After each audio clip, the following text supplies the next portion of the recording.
Cruzeiro estava tentando vir de Porto Alegre. É o volante, né? Informação até trazida em primeira mão pelo amigo Samuel Venâncio. O Fernando Henrique, né? O volante do Grêmio, jovem, ele teve um litígio com o Grêmio. O Cruzeiro tentou trazer esse jogador. O Grêmio agiu até de forma um tanto parecida quanto fez com o Felipe Machado em 2021. Não quis negociar esse atleta. Ele já estava bem encaminhado para o Cruzeiro no ano passado, mas houve um apelo do torcedor, da arquibancada gremista, e a diretoria do Grêmio acabou voltando atrás, mas o Cruzeiro voltou a conversar com esse atleta, até por conta também da imensa reformulação que está passando a equipe gremista. Um jogador que o Paulo Pesolano já queria desde o ano passado no Cruzeiro.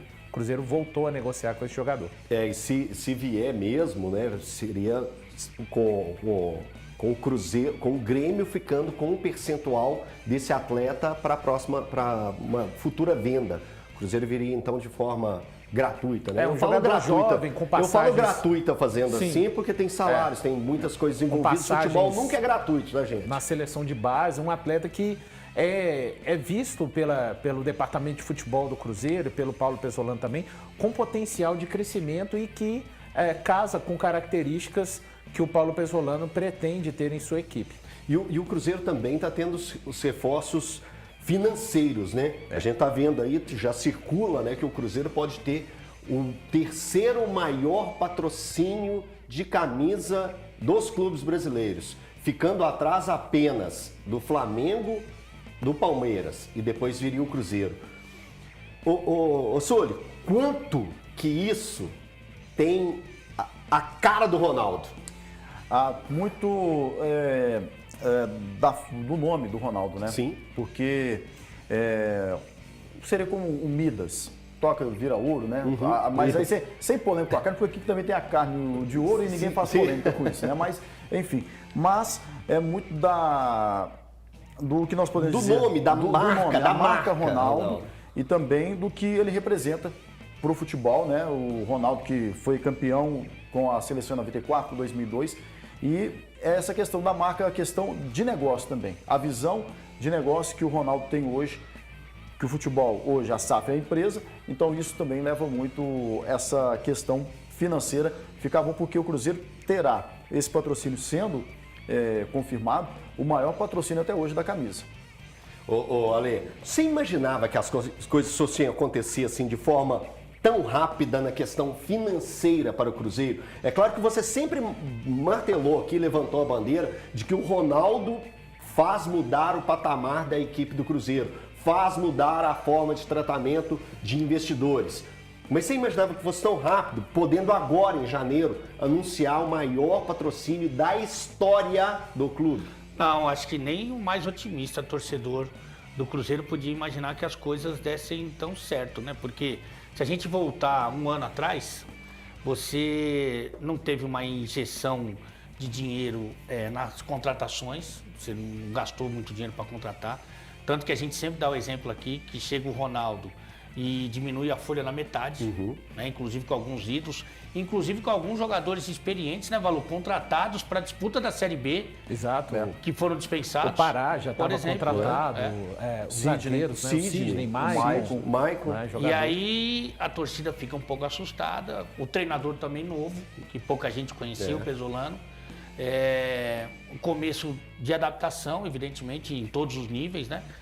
E não pagava grandes salários, estava distante de ser a principal folha da segunda divisão do futebol brasileiro, né? Então, tudo muito novo, né? E aí as coisas foram encaixando, as coisas foram dando certo, e muito certo. Então, eu acho que foi um casamento perfeito, acho que realmente foi a realização de um sonho. Se o torcedor do Cruzeiro pudesse, lá atrás, né, falar assim, olha, eu gostaria de escrever um roteiro, eu acho que não seria tão perfeito assim, porque deu tudo certo. Agora, evidentemente, como a gente falou aqui, deu até o exemplo do videogame. Agora você passou de fase.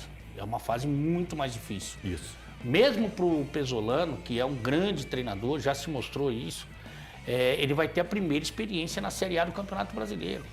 Tem coisas que ele faz, tem adaptações que ele faz, tem esquemas que ele vai ter que rever. Por exemplo, ele não vai sair jogando com goleiros, 3 zagueiros contra uma marcação-pressão no Maracanã contra o Flamengo, no Allianz Parque contra o Palmeiras. Talvez não faça isso também lá na Arena do Corinthians. E, enfim, são coisas que ele vai fazer. Ele, nos treinamentos, a informação que eu tenho, que ele já processa algumas situações que são diferentes do que a gente imaginava.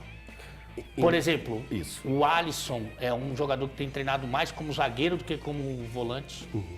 E até por isso que quando vem a informação de mais um volante chegando, não me espanta, porque eu acho que vai começar o Campeonato Mineiro como o Alisson como sendo um dos zagueiros. Pô, surpreende. Ele tem buscado alternativas para a lateral esquerda das mais diversas. Meio que quase todo mundo já passou por aquele setor. Então ele tem buscado alternativas, né, nesse sentido. Então, assim, tem algumas coisas que ele vai sentir na pele a diferença. Porque realmente é um outro futebol. Mesmo os times que o Cruzeiro enfrentou na Série B do ano passado e que vai enfrentar na Série A, já são completamente diferentes, como o próprio Cruzeiro. Exato. Então, o nível de conhecimento, de capacidade dos treinadores que o Pesolano enfrentou no ano passado, esse ano também é diferente. Também. É como você falou, né? Mudou de fase. Mudou de fase. O Valdo, quando a gente escuta o Ale falando, dando essas informações, né? Que ele tem, os contatos que ele tem, mostram tanto que o Pesolano é inquieto. Né? Ele já está buscando alternativas, aí ele contratou o Alisson, que se destacou como volante na equipe da Ponte Preta, todo mundo gostou dele, isso, o menino é bom, não é isso? Não, o menino é bom? O menino é bom, o menino é bom. Vou puxar ele aqui para a zaga, vou ver o que eu faço. Já estou inquieto, né? E aí, Valuzão? E aí, para o cruzeirense que viu, pelo menos, o Pesolano mexer bastante, especialmente já a partir ali do quarto jogo na Série B, mudou o sistema, eu acho que isso vai acontecer, acho não, né? Quase uma certeza que eu tenho por conta disso que o Ale falou. Basta a gente lembrar também ali o Cruzeiro enfrentando lá em julho o Fluminense. O Cruzeiro tenta durante 2 minutos ser o Cruzeiro do Pesolano, marcar o Fluminense lá em cima. Mas rapidamente ele já faz uma linha de 5 ali atrás, coloca 3 e 2, então ele sabe da distância que existe do Cruzeiro para algumas. Eu coloco um pacote aí que é uma distância do Cruzeiro para pelo menos 10 equipes. É claro, tem aquela prateleira lá em cima com Palmeiras, Flamengo e Atlético. E há uma distância. Então ele vai ter que se reinventar, muita coisa que ele pretende fazer. E aí é a grande chave que o Ale disse dele, próprio Pesolano, se provar para si mesmo, né, Ale? Os desafios como um todo. Ele vai ter, porque não basta. O que o Cruzeiro vai fazer, por exemplo, nos jogos contra o Flamengo, contra o Palmeiras? Entregar os 6 pontos no campeonato? Não, o Cruzeiro tem que competir.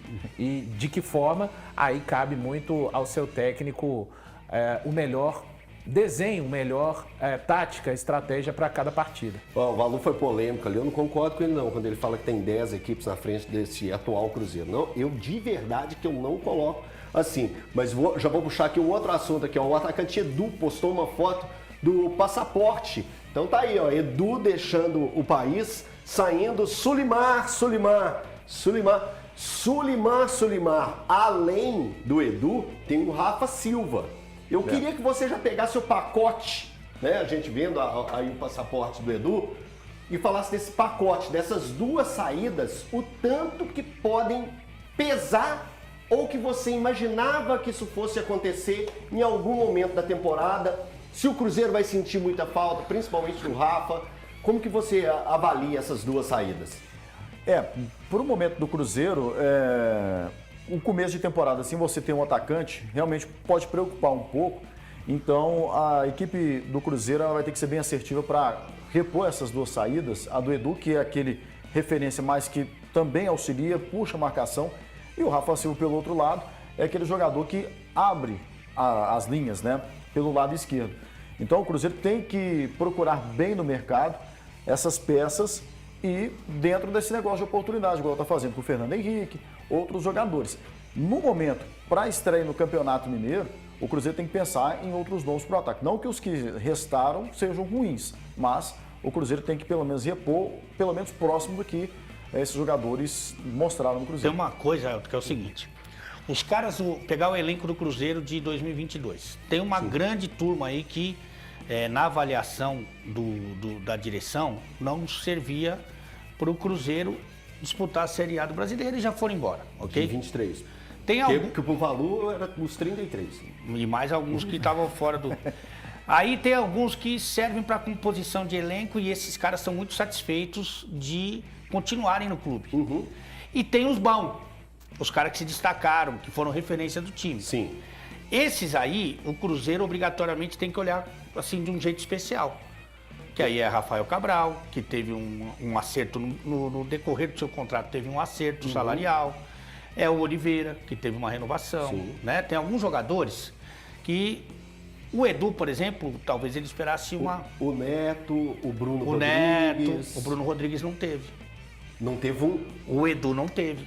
Então esses caras... Ah, entendi. Esses caras que são bons, eles estão vendo que os caras contratam por 18 picanha, 16 picanha. Outro vem para ganhar não sei quanto, outro vem para ganhar... Aí, opa, pera um pouquinho. Eu quero o meu também.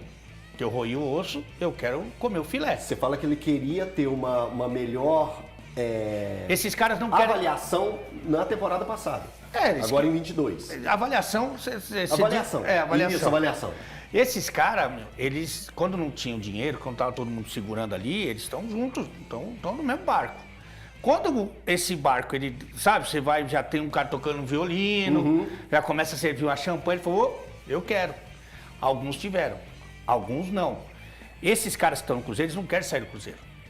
Só que eles querem dar uma equilibrada nessa situação. Se não, eles foram tão bem no ano passado que começa a despertar o interesse de outros mercados. Aconteceu exatamente isso com o Edu. E pode acontecer isso com outros jogadores importantes. Isso a gente vai falar daqui a pouquinho, que a gente vai render esse assunto. Ó, torcedor do Cruzeiro, fica de olho, viu? Fica de olho que pode ter mais gente boa saindo do Cruzeiro. Daqui a pouquinho a gente